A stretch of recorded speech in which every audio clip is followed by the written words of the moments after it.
There are 196 countries in the world. 25 of them are very rich, defined as having an average wealth per person of over $100,000 a year. They are. But far more countries are quite poor, and some, which we're considering here, are very, very poor. These are the 20 poorest countries in the world, where the per capita wealth is under $1,000 a year, or under $3 a day. Every country is now more or less on a path to growth, but the poor ones are growing very, very slowly. If Zimbabwe continues at its current growth rate, it will qualify as a rich country in 2,722 years. What we want to know in this film is why some countries prosper and others stagnate, so that we can understand what rich countries are doing right and get a better grip on the challenges and hurdles facing poor countries. There are basically three factors that determine whether a country will be rich or poor. The first is institutions. Institutions are beyond important. Broadly speaking, rich countries have good institutions and poor ones have very, very bad ones. The correlation between poverty and corruption is direct. The richest countries in the world are quite simply invariably also the least corrupt ones. And the most corrupt countries are also the poorest. When countries are corrupt, they can't collect enough taxes to get the good institutions they would need to escape the poverty trap. Half of the wealth of the world's poorest 20 countries goes into offshore accounts.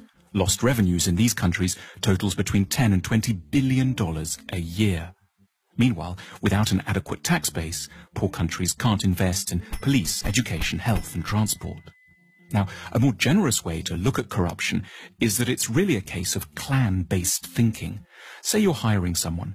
In the rich countries, you're meant to do so simply on merit, interviewing lots of candidates, then picking the best one, irrespective of any personal connection. But in poor countries, under the sway of clan-based thinking, that approach would itself be seen as corrupt.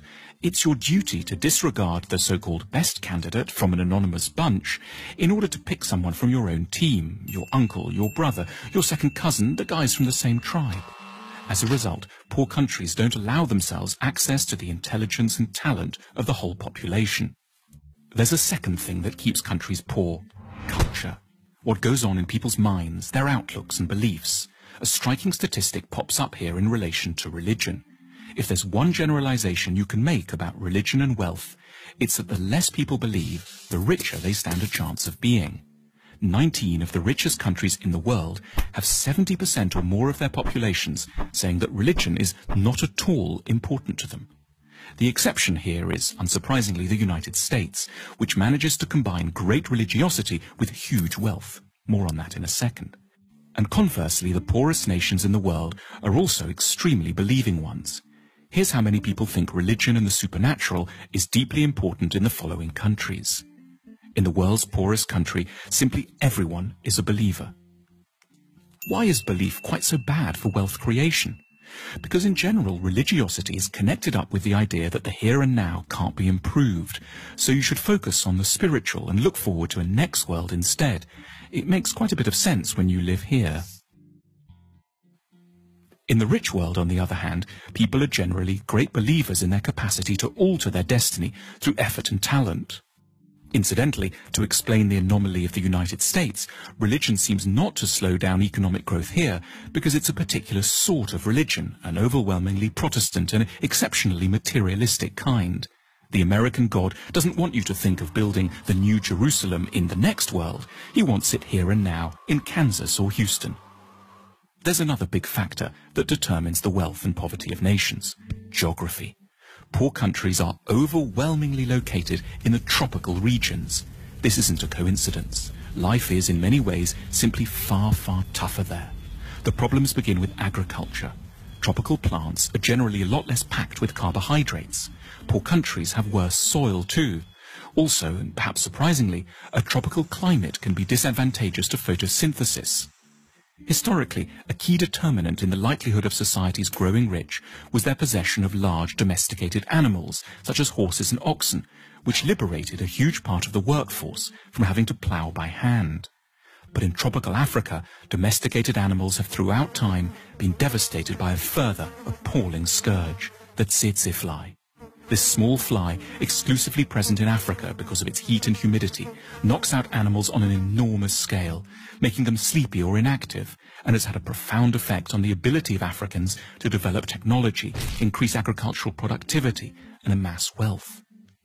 It isn't just plants and animals that suffer in the tropics. In the middle latitudes, humans are open to a terrifying array of diseases, including 100% of low-income countries are affected by at least 5 tropical diseases simultaneously. The magical temperature, which has helped to make rich countries rich, is 16 degrees centigrade. However superficially unpleasant, that drop below 16 degrees as autumn starts to bite is quite literally a foundation stone of civilization. Geography also encompasses transport, and poor countries are on the whole very badly connected. Landlocked Bolivia and semi-landlocked Paraguay are the poorest nations in South America. Africa has only one major navigable river, the Nile, and hosts 15 landlocked nations, 11 of which have average incomes of $600 a year or less. Not coincidentally, the poorest country in Asia, Afghanistan, is also landlocked. Then there's the matter of natural resources. Natural resources like oil or precious metals can be real trouble, and paradoxically, poor countries tend to have them in spades. These natural resources are what economists call intensifiers. They will help to make a country with good institutions richer, but one with bad institutions get even poorer, precipitating what's called the resources trap. So the Democratic Republic of the Congo is one of the world's most mineral-rich countries, holding most of the world's coltan, which every mobile phone has a bit of inside. But natural resource wealth helps elites to grab money without requiring the cooperation of the whole society. If the only way to grow wealthy is to assemble high-tech aero engines, for example, you're going to need your whole society to buy into the project. But if you just need to extract a few minerals, you can do so with a small labor force, some guns, and an airstrip long enough to ferry your loot out to market. The wealth from coltan keeps DRC armed rebels in guns and corrupts every level of society.